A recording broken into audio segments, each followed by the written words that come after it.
എന്നാലും ഈ കോൺഗ്രസ് നേതൃത്വം, പ്രത്യേകിച്ച് രാഹുൽ ഗാന്ധി, മല്ലികാർജ്ജുൻ ഖാർഗെ, ഇവർക്ക് രണ്ടുപേർക്കും ബുദ്ധി ഉപദേശിക്കുന്ന കെ.സി. വേണുഗോപാൽ എന്നിവരൊക്കെ എത്ര നന്ദി കെട്ടവരാണ് എന്ന് നമ്മൾ തിരിച്ചറിയുന്ന ഒരു മുഹൂർത്തമാണിത്. കോൺഗ്രസിനെ നിലനിർത്താൻ വേണ്ടി ഒരുപാട് അച്ചടിമഷി വറ്റിക്കുകയും ഒരുപാട് പത്രസ്ഥലം മാറ്റിവെക്കുകയും ചെയ്യുന്ന ഒരു സ്ഥാപനം ഇന്നുണ്ടെങ്കിൽ അത് തീർച്ചയായിട്ടും മലയാള മനോരമയാണ്. ഇംഗ്ലീഷിലോ ഹിന്ദിയിലോ മറ്റേതെങ്കിലും പ്രാദേശിക ഭാഷകളിലോ അച്ചടിക്കുന്ന ഏതെങ്കിലും പത്രത്തിൽ കോൺഗ്രസ്സിന് ഇത്രയധികം സ്പേസ് കൊടുക്കുന്നുണ്ടോ, കോൺഗ്രസ് നേതാക്കളെ ഇത്രയധികം പ്രൊമോട്ട് ചെയ്യുന്നുണ്ടോ എന്ന് ചോദിച്ചാൽ നമുക്ക് നിസ്സംശയം പറയാം, ഇല്ല ഇല്ല ഇല്ല. മലയാള മനോരമയുടെ അവസാന ശ്വാസം വരെ അവർ കോൺഗ്രസ്സിന് വേണ്ടി പോരാടും. കോൺഗ്രസ് മരിച്ചാലും മനോരമ കോൺഗ്രസ്സിന് വേണ്ടി അന്ത്യകൂദാശ കൊടുക്കാനും അതിൻ്റെ ശവടക്കം നടത്താനും ഒന്നാം വർഷത്തിൽ ഒപ്പീസ് നടത്താനും ഉണ്ടാവും. അത്രയും പ്രസിദ്ധമായ കാര്യമാണ്. ഞാനിത് പറഞ്ഞത് മനോരമയെ താത്തിക്കെട്ടാൻ വേണ്ടിയിട്ടല്ല, കോൺഗ്രസ്സുകാരുടെ മര്യാദകേടിനെ പറ്റി പറയാനാണ്. മലയാള മനോരമയുടെ പ്രസ്സിനും ഓഫീസിനും അവധിയായിരിക്കുന്ന ബക്രീദ് ദിനത്തിലാണ് പ്രിയങ്ക ഗാന്ധി വയനാട്ടിൽ മത്സരിക്കാനുള്ള ചരിത്രപരമായ തീരുമാനമുണ്ടായിരുന്നു. അതുകൊണ്ട് മനോരമയുടെ കോരിത്തരിപ്പ് വായിച്ച് രോമാഞ്ചമണിയാൻ നമുക്ക് അവസരമില്ലാണ്ട് പോയി. സത്യത്തിൽ ഇന്ന് മനോരമ ഉണ്ടായിരുന്നെങ്കിൽ, മനോരമയ്ക്ക് ഇന്നലെ ഒഴിവല്ല, ഇന്ന് മനോരമ പ്രസിദ്ധീകരിക്കുന്ന ദിവസമായിരുന്നെങ്കിൽ നമ്മൾ ഓരോരുത്തരുടെയും ഈ പ്രഭാതം എത്രമാത്രം ആനന്ദ തുന്തിലമാകുമായിരുന്നു. എത്ര വലിയ ആഘോഷമായിരിക്കും കോട്ടയം കുമളി റോഡിലുള്ള മനോരമയുടെ ഓഫീസിൽ നടക്കുക. മനോരമയുടെ 16 എഡിഷനുകളിലും വിദേശത്തുള്ള എഡിഷനുകളടക്കം എത്ര വലിയ സന്തോഷമായിരിക്കും, എത്ര കമ്പിത്തിരിയായിരിക്കും, എത്ര മത്താപ്പായിരിക്കും, എത്ര ലാത്തിരിയായിരിക്കും, എത്ര പൂത്തിരിയായിരിക്കും അവിടെ കത്തിക്കുക. ഇതൊന്നും ഇല്ലാതായിപ്പോയി. ഈ നാളത്തെ പേപ്പറിൽ വരുമ്പോഴത്തേക്കും ഈ നനഞ്ഞ പടക്കം പോലെ ഇപ്പോൾ എല്ലാ ആളുകളും ഇന്നലെ തന്നെ അറിഞ്ഞു. ഇന്നലെ വൈകുന്നേരം തന്നെ ഭൂമി മലയാളത്തിലുള്ള സകല ആൾക്കാർ പറഞ്ഞു രാഹുൽ ഗാന്ധി റായ്ബറേലി സീറ്റാണ് നിലനിർത്തുന്നത്, വയനാട്ടിൽ പ്രിയങ്കരിയായ പ്രിയങ്ക ഗാന്ധി മത്സരിക്കും. ഇനി അങ്ങോട്ട് വയനാടിൻ്റെ ഭാഗതയെ നിർണ്ണയിക്കുന്നത് പ്രിയങ്കരിയായിരിക്കും എന്ന കാര്യം. ഇത് നാളെ മലയാള മനോരമയിൽ വായിച്ചാൽ ആർക്കെങ്കിലും പ്രത്യേകിച്ച് എന്തെങ്കിലും കോരിത്തരിപ്പുണ്ടാവുമോ, രോമാഞ്ചം ഉണ്ടാവുമോ? ഒന്നും ഉണ്ടാവില്ല.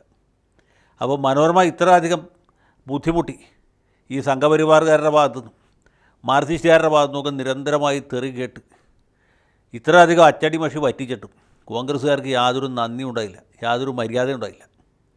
അല്ലെങ്കിൽ നേരത്തെ മനോരമയുടെ ആഫീസിൽ വിളിച്ച് പറയാം രാഹുൽ ഗാന്ധി റായ്ബറേലിയിൽ നിലനിർത്തും, ഇവിടെ വയനാട്ടിൽ പ്രിയങ്ക ഗാന്ധി മത്സരിക്കും.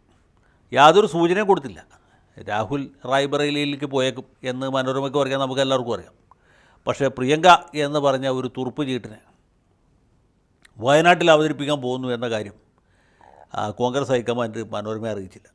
അത് തലേദിവസം മനോരമയിൽ മാത്രം ഒരു എക്സ്ക്ലൂസീവായിട്ട് വന്നാലും പ്രത്യേകിച്ച് ഒരു ദോഷം ഉണ്ടാവില്ലായിരുന്നു. പക്ഷേ പത്രമില്ലാത്ത ദിവസം ഈ കുറച്ചതി ചെയ്തു കളഞ്ഞു എന്നല്ലേ നമുക്ക് സത്യത്തിൽ എനിക്ക് വലിയ പ്രതിഷേധമുണ്ട്, എനിക്ക് വലിയ ദുഃഖവും അമർഷവുമുണ്ട്. ഇന്നത്തെ മനോരമ വായിക്കാൻ പറ്റിയില്ലല്ലോ എന്നുള്ള ദുഃഖം അത് എക്കാലവും ഈ മലയാളത്തിലെ പത്രപ്രേമികളായ ആളുകളെ വേട്ടയാടും, വേദനിപ്പിക്കും എന്നുള്ള കാര്യത്തിൽ യാതൊരു സംശയമില്ല. പിന്നെ പ്രിയങ്ക ഗാന്ധിയെക്കുറിച്ച് ഞാൻ പ്രത്യേകം പറയേണ്ടതില്ല. പ്രിയങ്ക ഗാന്ധിക്ക് ഇന്ദിരാഗാന്ധിയുടെ മുഖഛായയുണ്ട്, മൂക്ക് അതുപോലെയാണ്, ചെവി അതുപോലെയാണ്, പുഞ്ചിരി അതുപോലെയാണ്, ഹെയർ സ്റ്റൈൽ അതുപോലെയാണ്. അപ്പോൾ ഇന്ദിരാഗാന്ധി തന്നെ വയനാട്ടിൽ വന്ന് മത്സരിക്കുന്ന ഫലമായിരിക്കും പ്രിയങ്കാജി വരുമ്പോൾ ഉണ്ടാകുക. വയനാട്ടുകാരുടെ സന്തോഷത്തിൽ ഭാഗ്യത്തിൽ ഞാനും പങ്കുചേർന്നു. രാഹുൽ ഗാന്ധി റായ്ബറേലിക്ക് പോയി എന്ന് കരുതി ആരും സങ്കടപ്പെടേണ്ട ആവശ്യമില്ല. പ്രിയങ്കാജി വരുന്നുണ്ട്. പ്രിയങ്കാജി ഇടയ്ക്കിടയ്ക്കൊക്കെ വയനാട്ടിൽ വരുന്നത് നല്ലതായിരിക്കും. കാരണം SFIക്കാർ MP ഓഫീസിൽ കയറി വാഴ വെക്കാതെ നോക്കാൻ വേണ്ടിയിട്ടെങ്കിലും വരും എന്നാണ് ഞാൻ പ്രതീക്ഷിക്കുന്നത്. വരുമ്പോൾ ഭർത്താവിനെയും കുട്ടികളെയൊക്കെ കൊണ്ടുവരണം. കാരണം വയനാട് വളരെ മനോഹരമായ സ്ഥലമാണ്. മാനന്തവാടിയിലും അതുപോലെ സുൽത്താൻ ബത്തേരിയിലും കാൽപ്പറ്റയിലും പിന്നെ മണ്ഡലത്തിൻ്റെ ഭാഗമായിട്ടുള്ള ഏറനാട്ടിലും നിലമ്പൂർ, വണ്ടൂർ, അതുപോലെ തിരുവമ്പാടി പ്രദേശത്തുമൊക്കെ പ്രിയങ്കാജിയുടെ ഒരു സാന്നിധ്യം ഉണ്ടാകുന്ന ഏത് നിലക്കും വളരെ ഉന്മേഷകരമായിട്ട് അനുഭവപ്പെടും. പിന്നെ കേരളത്തിനെ സംബന്ധിച്ചിടത്തോളം നിയമസഭാ തെരഞ്ഞെടുപ്പ് അടുത്ത് വരാൻ പോവുകയാണ്. ഇവിടെ സ്ഥാനമോഹികളായ നേതാക്കന്മാർ ഒരുപാട് പേരുണ്ട്. മുഖ്യമന്ത്രി ആവാൻ തയ്പ്പിച്ച് കുപ്പായവുമായിട്ട് കാത്തിരിക്കുന്നവർ 4-5 പേരുണ്ട്.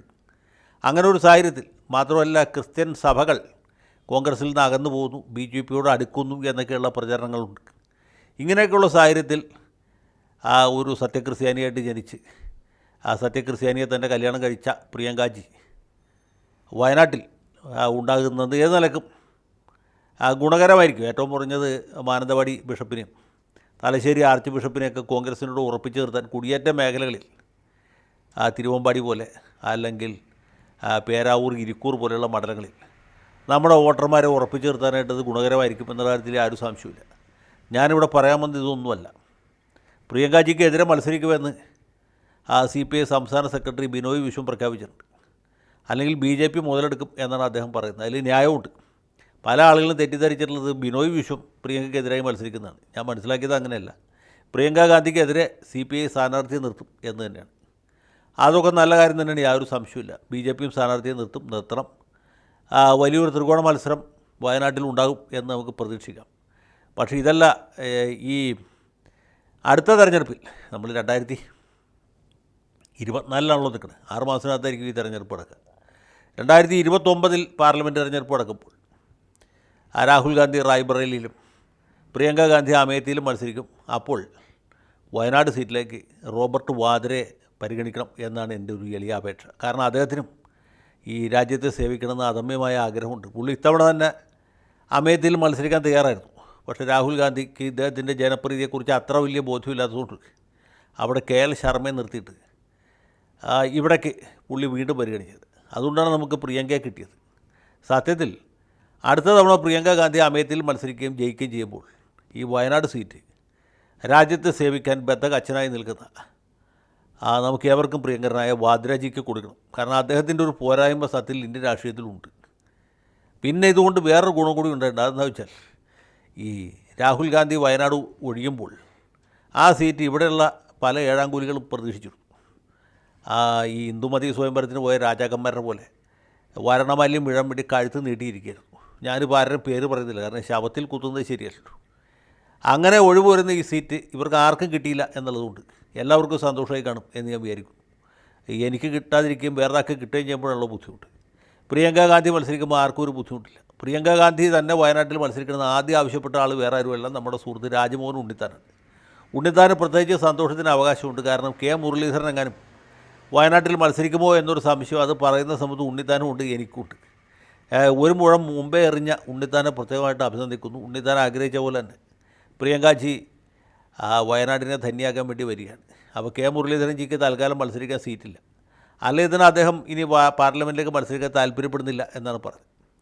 അതുകൊണ്ട് മുരളീധരൻ നിരാശയ്ക്ക് അവകാശമില്ല. TN പ്രതാപനും സങ്കടപ്പെടാൻ കാര്യമില്ല. പിന്നെ ഈ സീറ്റിൽ നിന്ന് എങ്ങനെയെങ്കിലും ജയിച്ച് പാർലമെൻറ്റ് മെമ്പറായിക്കളയാം എന്ന് കരുതി നിന്ന് MM വസനാദികൾക്കും തൽക്കാലം വേറെ ഒന്നും ചെയ്യാനില്ല, ഈ ലഭ്യരായിട്ട് കാത്തിരിക്കുകയല്ലാണ്ട്. പിന്നെ ഇതിൽ ചെറിയ ഒരു നിരാശയ്ക്ക് അവകാശം വരുന്നൊരു കൂട്ടർ നമ്മുടെ മൗദൂദി ചാനലുകാരും പിന്നെ കാന്തപുരം മുസ്ലിയാരുടെ ഗ്രൂപ്പിൽപ്പെട്ട ആൾക്കാരുമൊക്കെയാണ്. അവർ രാഹുൽ ഗാന്ധി ഒഴിയുന്ന പക്ഷം വയനാട്ടിലൊരു മുസ്ലിമിനെ സ്ഥാനാർത്ഥിയാക്കണം എന്നാവശ്യപ്പെട്ടുകൊണ്ടിരിക്കുകയായിരുന്നു. ആ ഒരു സാധ്യതയില്ലാതെ. പക്ഷേ അതുകൊണ്ട് വേറൊരു ഗുണമുണ്ട്. കാരണം ആ സീറ്റ് എങ്ങാനും ഒരു മുസ്ലിം സ്ഥാനാർത്ഥിക്ക് കൊടുത്തെങ്കിൽ ഇത് വർഗീയ പ്രീണനമാണ് എന്ന് വെള്ളാപ്പള്ളി നടേശൻ തീർച്ചയായിട്ടും കുറ്റപ്പെടുത്തുമായിരുന്നു. അങ്ങനെ ഒരു ബുദ്ധിമുട്ട് കൂടി ഒഴിവായി എന്നുള്ളതാണ്. ഇപ്പോൾ ഏത് നിലയ്ക്ക് നോക്കിയാലും പ്രിയങ്കാ ഗാന്ധി വയനാട്ടിൽ മത്സരിക്കുന്നത് നല്ല കാര്യമാണ്. അവർ മത്സരിക്കട്ടെ, ജയിക്കട്ടെ. ഇന്ത്യൻ പാർലമെൻറ്റിൽ ഈ ഡബിൾ എഞ്ചിൻ മിഷനായിട്ട് രാഹുലും, ഈ ഇടത് വിങ്ങിൽ നിന്ന് രാഹുലും വലത് വിങ്ങിൽ നിന്ന് പ്രിയങ്കയും മോഡി സർക്കാരിനെതിരായിട്ടുള്ള ആക്രമണം നയിക്കട്ടെ. പിന്നെ മധ്യഭാഗത്ത് നമ്മുടെ KC വേണുഗോപാലും കൊടിക്കുന്നിൽ സുരേഷും D കുര്യാക്കോസും ഹൈബീഡിനൊക്കെ ഇട്ട്. അപ്പോൾ ഒന്നും പേടിക്കാനില്ല. രാജ്യത്തിൻ്റെ ഭാവിയെക്കുറിച്ച്, ജനാധിപത്യത്തിൻ്റെ ആത്യന്തികമായ വിജയത്തെക്കുറിച്ച് നമ്മുടെ പ്രതീക്ഷകൾ കൂടുതൽ പുഷ്കലമാകുകയാണ്. പൂക്കാലം വരവായി എന്നുള്ളത് തീർച്ചയായിട്ടും ആലങ്കാരികമായൊരു പ്രയോഗമല്ല, അതിലൊരു സത്യമുണ്ട്. പ്രിയങ്കാജിക്ക് എല്ലാ മംഗളങ്ങളും നേരുന്നു. മംഗളമല്ല, മനോരമ തന്നെ നേരുന്നു.